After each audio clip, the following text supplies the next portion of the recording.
అదే RTV app వార్తల్ని క్షణాల్లో చదివే అవకాశం ఉంటుంది. ఒక న్యూస్ పేపర్, ఒక టెలివిజన్ ఛానల్ మీ చేతుల్లో ఎప్పుడూ ఉంటాయి. ఈరోజు మా నాయకులు వైఎస్ఆర్ కాంగ్రెస్ పార్టీ అధ్యక్షులు మాజీ ముఖ్యమంత్రి వర్యులు శ్రీ వైఎస్ జగన్మోహన్ రెడ్డి గారి పిలుపు మేరకు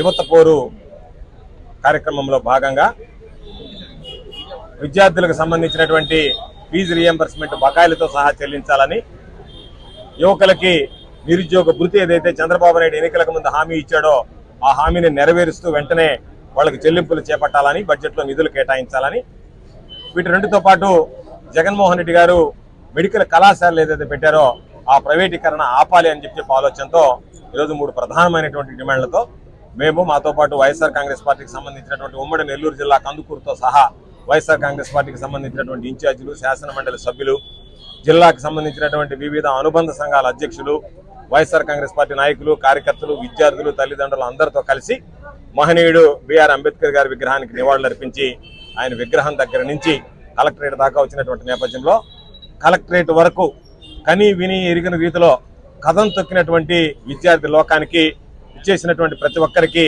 ముందుగా పేరు పేరున హృదయపూర్వకమైనటువంటి ధన్యవాదాలు తెలియజేస్తున్నాను. ఈరోజు ప్రత్యేకించి ఒక్కసారి ఆలోచన చేస్తే ఫీజు రియంబర్స్మెంట్ అనేటువంటిది మహానేత రాజశేఖర రెడ్డి గారు పేద వర్గాలు కూడా ఉన్నత విద్యను అభ్యసించాలి, ఉన్నతమైనటువంటి లక్ష్యాన్ని సాధించాలి, ఉన్నతమైనటువంటి ఉద్యోగాల్లో రాణించాలనేటువంటి లక్ష్యంతో మహనీయుడు రాజశేఖర రెడ్డి గారు ఫీజు రియంబర్స్మెంట్ పథకాన్ని తీసుకురావడం జరిగింది. ఆయన చనిపోయినప్పటి నుంచి ఒక విధంగా చెప్పాలంటే ఫీజు రియంబర్స్మెంట్ పథకానికి గ్రహణం పట్టింది.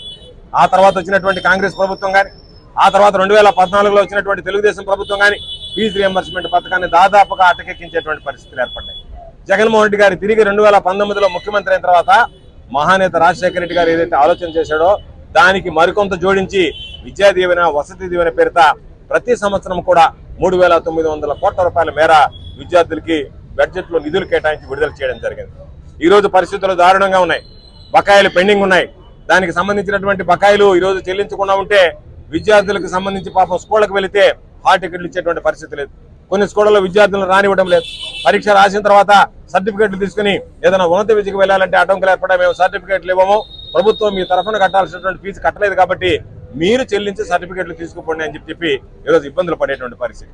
ఒక పక్క విద్యార్థులు, ఒక పక్క తల్లిదండ్రులు తీవ్రమైనటువంటి ఆవేదనకు గురవుతున్నటువంటి పరిస్థితుల్లో చంద్రబాబు నాయుడు అన్ని వర్గాలకు సూపర్ 6 పేరిట మోసం చేసినట్టే విద్యార్థులకు కూడా బకాయిలు 3,200 కోట్ల రూపాయలు ఉన్నాయి.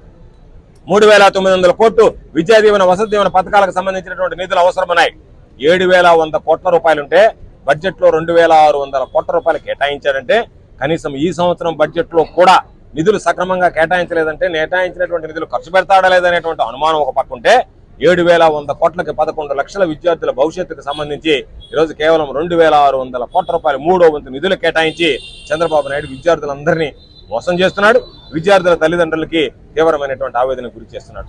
దానితో పాటు ఈరోజు అనేక రకాలైనటువంటి తల్లికి వందనం అని చెప్పి నేను 15,000 రూపాయలు ఇస్తానని చెప్పి అందరికి ఎక్కడ పోయినా నీకు 15,000, నీకు 15,000, నీకు 15,000, నీకు 15,000 అని చెప్పి ఈరోజు దాన్ని మాట్లాడకుండా ఒక సంవత్సరం ఎగ్గొట్టి ఈరోజు దాదాపుగా 84 లక్షల మంది పిల్లలుంటే వాళ్ళకి 12,000 చిల్లర కోట్లు అవసరం ఉంటే వాటిని పక్కన పెట్టి కేవలం 8,000 కోట్ల రూపాయలు ఇచ్చి ఈరోజు రకరకాలుగా ఈరోజు లోకేష్ పని ఏమైందంటే అక్కడికి తీసుకొచ్చి గత ప్రభుత్వంలో చేసినటువంటి తప్ప నేనేమి చేస్తానని చెప్పుకోలేనటువంటి దౌర్భాగ్యమైనటువంటి పరిస్థితుల్లో ఈరోజు తెలుగుదేశం పార్టీ గత ప్రభుత్వాన్ని, జగన్మోహన్ రెడ్డి గారిని విమర్శించడం తప్ప ఎక్కడ కూడా మేము ఇది చేయబోతున్నాం, ఇది చేస్తున్నాం, ఇది చేసామని చెప్పుకోలేనటువంటి దౌర్భాగ్యమైనటువంటి పరిస్థితులు. తల్లికి వందనం అని పేరు పెట్టి తల్లికి ఈరోజు టోకరా కొట్టినటువంటి పరిస్థితి చంద్రబాబు నాయుడు హయాంలో చూసాం. కాబట్టి దానికి సంబంధించినటువంటి నిధులు ఏదైతే ఉన్నాయో గత సంవత్సరంలో ఇవ్వాల్సినటువంటి 15,000, ఈ సంవత్సరం ఇవ్వాల్సినటువంటి 15,000, దాదాపుగా 24,000 కోట్ల రూపాయల నిధులు కేటాయించి ఇప్పటికైనా బడ్జెట్ను సవరించి దానికి సంబంధించినటువంటి నిధులు కేటాయించి ప్రతి ఒక్కరికి 15,000 లెక్కన ఇవ్వాలనేటువంటిది మరొక డిమాండ్. దీనితో పాటు ఈరోజు సంవత్సరానికి 4 లక్షల ఉద్యోగాలు, 5 సంవత్సరాల్లో 20 లక్షల ఉద్యోగాలు. కాబట్టి ఉద్యోగమైనా ఇస్తా, ఉద్యోగం లేకపోతే 3,000 రూపాయలు నెలకి నిరుద్యోగ భృతి ఇస్తాను, 36,000 రూపాయలు ఒక్కొక్క నిరుద్యోగికి సంబంధించి సంవత్సరానికి బకాయి పడ్డాడు. పోయిన సంవత్సరం ఇవ్వకుండా ఎగ్గొట్టాడు. ఈ సంవత్సరం వస్తే దాన్ని ఊసే లేకుండా తాను చెప్పనట్టుగా, అసలు తన మాట హామీ ఇవ్వనట్టుగా ఈరోజు నటిస్తున్నాడు. కాబట్టి దానికి సంబంధించి ఏదైతే విద్యార్థి లోకానికి నువ్వు 4 లక్షలు అన్నావు, 4 లక్షల ఉద్యోగాలు ఇవ్వలేదు, ఒక్క ఉద్యోగం కూడా రాలేదు. కాబట్టి దానికి సంబంధించినటువంటి బకాయిలు ఏదైతే ఉన్నాయో ఆ బకాయిలు ఈరోజు వాళ్ళకి 36,000 రూపాయలు వాళ్ళకి ఇవ్వాలి. ఈ సంవత్సరానికి సంబంధించి 36,000 రూపాయలు అంటే ఒక్కొక్క విద్యార్థికి 72,000 రూపాయలు ఇవ్వాల్సినటువంటి బకాయిలు పడ్డావు కాబట్టి దానికి సంబంధించినటువంటి నిధులు ఇవ్వాలనేటువంటి ఆలోచన. అదేవిధంగా పేదవాడు కూడా వైద్య విద్యను అభ్యసించాలని 8,000 కోట్ల రూపాయలు ఖర్చు పెట్టి 17 మెడికల్ కళాశాలలు జగన్మోహన్ రెడ్డి గారు స్థాపిస్తే ఈరోజు ఎంత దుర్మార్గం అంటే పేదవాడు విద్యను అభ్యసించకూడదు, మెడికల్ విద్య కాకూడదు, డాక్టర్ కాకూడదు. కాబట్టి మాకు విద్యా సంస్థలకు సీట్లు అవసరం లేదని రాసినటువంటి దౌర్భాగ్యమైనటువంటి ముఖ్యమంత్రి ఎవరన్నా ఉన్నాడంటే ఈ ముఖ్యమంత్రి. ఇంకెవరిని చూడలే. సీట్లు వస్తే కావాలని ప్రాకులాడేటువంటి ముఖ్యమంత్రిని చూసాం. ఈరోజు మెడికల్ కౌన్సిల్ ఆఫ్ ఇండియా మేము సీట్లు ఇస్తామంటే మాకు అవసరం లేదని చెప్పి రాశాడు. వాటిని ప్రైవేటీకరణ చేయడానికి ఒక దుర్మార్గమైనటువంటి ఆలోచన చేశాడు. చంద్రబాబు నాయుడు ఎప్పుడు వచ్చినా సరే అన్ని సంస్థలను ప్రైవేటీకరణ చేయడం, దాని ద్వారా డబ్బులు దండుకోవడం తప్ప పేదవాడి గురించి, ప్రజల గురించి, విద్యార్థుల గురించి ఆలోచన చేసేటువంటి పరిస్థితులు లేరు. ఈ ప్రధానమైనటువంటి డిమాండ్ తీసుకుని ఈరోజు అందరం కూడా వైఎస్ఆర్ కాంగ్రెస్ పార్టీ పిలుపు మేరకు, జగన్మోహన్ రెడ్డి గారి పిలుపు మేరకు ఈరోజు విద్యార్థులు, తల్లిదండ్రులు, ఉన్నటువంటి స్థానికంగా ఉండేటువంటి నాయకులు, కార్యకర్తలు అందరం కూడా ఈరోజు జిల్లా వ్యాప్తంగా వైఎస్ఆర్ కాంగ్రెస్ పార్టీ ఆవిర్భావ దినోత్సవాన్ని జరుపుకుంటూ అందులో భాగంగా ఆవిర్భావ దినోత్సవం రోజే ప్రజలకు అండదండగా నిలవాలి, ప్రజలకు అవసరమైనటువంటి కార్యక్రమాలు చేపట్టాలనేటువంటి లక్ష్యంతో ఈరోజు ఈ కార్యక్రమాన్ని తీసుకున్న ప్రధానమైనటువంటి డిమాండ్లతో ఈరోజు జిల్లా కలెక్టర్ గారికి ఇచ్చాం. జిల్లా కలెక్టర్ గారు చెప్పారు, పాలసీ డిసిషన్ ఇది, నా చేతుల్లో ఏముంటుందంటే మీ ద్వారా ఈ ప్రభుత్వానికి, ఈ కళ్ళుండి చూడలేనటువంటి గుడ్డి ప్రభుత్వానికి, చెవులుండి వెళ్ళలేనటువంటి చెవిటి ప్రభుత్వానికి, మెదడుండి తలకాయ పని చేయనటువంటి ఈ ముఖ్యమంత్రికి, వీళ్ళకి మీ ద్వారా అయినా సరే మా గోడు వినిపించండి, మా ఆవేదన వినిపించండి, మా ఆక్రోశం వినిపించండి, దాని ద్వారా పిల్లలకు మేలు కలిగేటటువంటి చేయండి. మీరు వెళ్ళినప్పుడు మీ సమీక్షల్లోనో జిల్లాకు సంబంధించి విస్తృతంగా, విపరీతంగా ఈరోజు వచ్చారంటేనే దాని అర్థం మాకు కావాలనేటువంటి కసి ఈరోజు తల్లిదండ్రులు, ఈరోజు ఉన్నటువంటి విద్యార్థులు ఉంది కాబట్టి ఇంత పెద్ద ఎత్తున వచ్చారు. కాబట్టి దీనిని మీరు ప్రభుత్వం దృష్టికి తీసుకెళ్లి మీరు న్యాయం చేసేటువంటి విధంగా చర్యలు తీసుకోండి అని చెప్పి జిల్లా కలెక్టర్ గారిని అందరం కూడా మేము తప్పనిసరిగా భావిస్తున్నాం.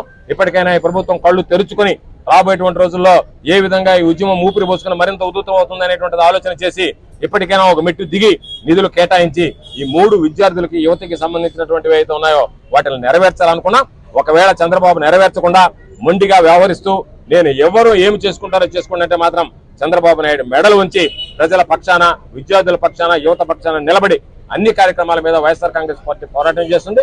నెల్లూరు జిల్లాకు సంబంధించి ఈ రోజు చేపట్టినటువంటి కార్యక్రమంలో పెద్ద ఎత్తున విచ్చేసినటువంటి విద్యార్థులు, తల్లిదండ్రులు, ప్రజలు, వైఎస్ఆర్ కాంగ్రెస్ పార్టీ నాయకులు, కార్యకర్తలు, నియోజకవర్గాలకు సంబంధించినటువంటి ఇన్ఛార్జీలు, మాకున్నటువంటి జిల్లా పరిషత్ చైర్పర్సన్ గారు, దానితో పాటు ఈ రోజు ఉన్నటువంటి జిల్లాకు సంబంధించి అనుబంధ విభాగాల అధ్యక్షులు, కార్పొరేటర్లు, కౌన్సిలర్లు, స్థానిక సంస్థల ప్రతినిధులు, ఎంపీటీసీలు, జడ్పీటీసీలు, అదేవిధంగా మండల పరిషత్ అధ్యక్షులు, వార్డు సభ్యులు, సర్పంచులు అందరూ ఈరోజు పెద్ద ఎత్తున విచ్చేసి కార్యక్రమాన్ని జయప్రదం చేసినందుకు ప్రతి ఒక్కరికి పేరు పేరున హృదయపూర్వకమైనటువంటి ధన్యవాదాలు తెలియజేస్తూ అందరికీ వైఎస్ఆర్ కాంగ్రెస్ పార్టీ ఆవిర్భావ దినోత్సవ శుభాకాంక్షలు తెలియజేస్తారు.